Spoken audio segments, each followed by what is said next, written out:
안녕하세요, 아우린입니다. 지난 시간에는 픽셀에 대한 간략한 설명과 PPI라는 단위를 이용해서 해상도의 개념에 대해서 알아보았는데요. 이번 시간에는 DPI와 PPI의 차이에 대해서 알아보려고 합니다.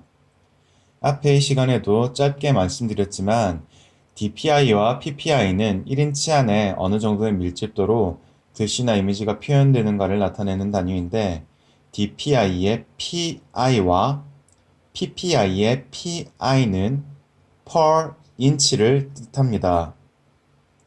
즉, 둘 다 1인치 안에 도트나 픽셀이 몇 개나 들어있느냐의 차이기 때문에 150ppi와 150dpi의 해상력은 거의 유사하다고 볼 수 있습니다. 그렇다면 왜 같은 의미를 지닌 단위가 두 개나 만들어졌느냐? 헛갈리게 하나만 사용하면 좋을 텐데 생각하시는 분들이 있을 텐데요. 어, 이것은 크게 본다면 표현 매체의 차이로 볼 수 있습니다. 그러면은 DPI와 PPI가 어디에서 많이 사용되는지 한번 검색해 보면 좋을 것 같아요. 그러면은 삼성 프린터 DPI라는 단위는 프린터에서 주로 많이 사용되는데요. 프린터가 해상력을 어떻게 표현할 수 있는지, 사양이 어떻게 표현되는지 한번 찾아보도록 하겠습니다. 네, 지금 프린터 카탈로그란에 들어와 있는데요. 이 중에서 다 똑같이 생겼네요. 저는 이 프린터를 한번 선택해 볼게요. 네, 그러면 잉크젯 플러스 15분의 19 ppm 이 프린터가 있고요. 여기 스펙을 확인할 수 있네요. 스펙으로 가보면 스펙 보기 보면 쭉 가다가 여기 사람들이 나오네. 여기 해상도가 있네요.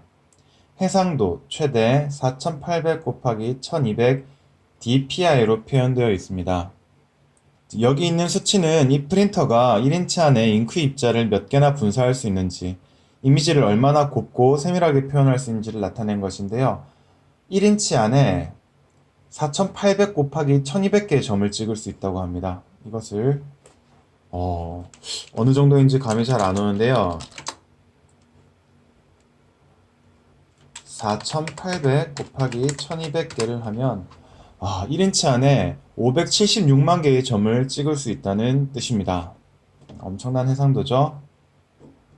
네, 그리고 다음으로는 PPI라는 단위는 그 모니터나 스마트폰 등의 액정 장치에서 많이 사용이 되는데요.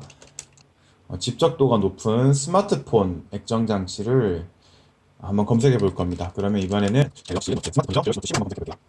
그러면은 여기 여러 웹사이트들이 있는데 저는 이 중에서 위키 사이트에서 노트 10에 대해서 서술해 놓은 내용을 한번 확인해 보도록 하겠습니다.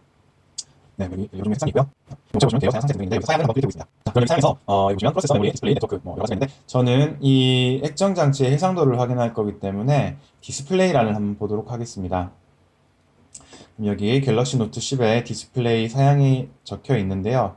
6.3인치에 19대 9 비율 그리고 2280 곱하기 1080 픽셀을 가지고 있고요. 인피니티 오 디스플레이 401 ppi라는 단위를 확인할 수 있습니다. 이 스마트폰 액정에는 1인치 안에 한 개의 픽셀을 나타낼 수 있는 RGB 소자가 가로에 401개, 세로에 401개, 1인치당 401개씩 들어가 있다는 말인데요. 이것도 한번 계산을 해볼게요. 그러면은 401 곱하기 401 해보면 1인치 안에 16만 개의 픽셀 소자가 들어가 있다는 것을 알 수 있습니다. 즉, 프린트는 잉크를 얼마나 곱게 분사할 수 있는지, 또 스마트폰의 액정은 LED 소자를 얼마나 작게 만들었는지, 얼마나 작게 만들어서 직접도를 높였는지가 각각 매체의 해상력을 좌우하는 것입니다. 그런데 이 중 LCD나 OLED 등의 액정 장치는 디지털 이미지의 해상도를 결정했던 PPI라는 단위와 같은 단위를 사용한다는 것을 알 수 있는데요. 이는 액정 장치 한 개의 LED 모듈이 하나의 픽셀을 그대로 표현하기 때문에 디지털 단위인 픽셀을 그대로 가져와서 픽셀 per 인치를 단위로 사용한다는 것을 알 수 있습니다.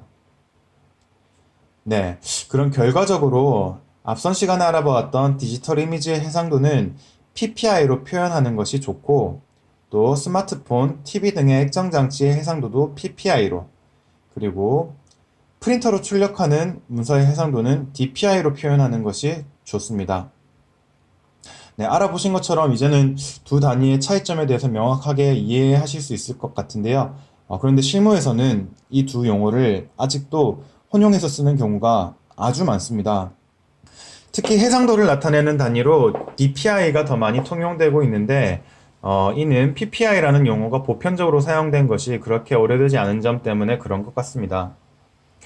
그럼 PPI라는 용어가 어느 순간부터 많이 사용되었느냐? 저는 이것을 그 스마트폰이랑 텔레비전이 대형화되면서 좀 중요해지게 된 것 같아요. 왜냐면은 예전에는 멀리서 쳐다보던 텔레비전 같은 액정 장치들을 이제는 스마트폰으로 눈에서 아주 가까운 곳에서 바라보는 시대가 됐고, 또 텔레비전이 초대형화가 되면서 이 대형화된 액정 장치가 어느 정도의 해상도를 가지는지 나타내는 것이 중요해졌기 때문에 많이 사용하게 된 것 같습니다. 그리고 디지털 이미지 같은 경우에는 아무래도 픽셀을 사용하다 보니까 PPI라는 단위를 사용하는 것이 더 직관적이기도 해요. 그런데 이 단위가 정의된 영어권에서조차 PPI와 DPI를 혼재하고 있는 것이 지금의 실정입니다. 실제로 포토샵에서는 해상도를 나타내는 단위로 PPI를 사용하고 있는데, 코렐 페인트라는 드로잉 툴에서는 DPI로 이미지의 해상도를 나타내고 있습니다. 결과적으로 이 이미지의 해상도의 단위들은 저장되거나 표현되는 매체의 차이에 따라서 구분되지만 근본적으로는 아주 유사한 성격을 띠고 있고, 용어 자체를 혼재해서 사용하더라도 큰 문제가 발생하지는 않는다는 점, 또 실제로 실무에서는 많이 혼용되어 사용된다는 점을 이해해 주셨으면 좋겠습니다. 네, 오늘은 여기까지고요. 다음 시간에는 해상도 마지막 편인 인쇄선수 LPI에 대해서 알아보도록 하겠습니다. 감사합니다.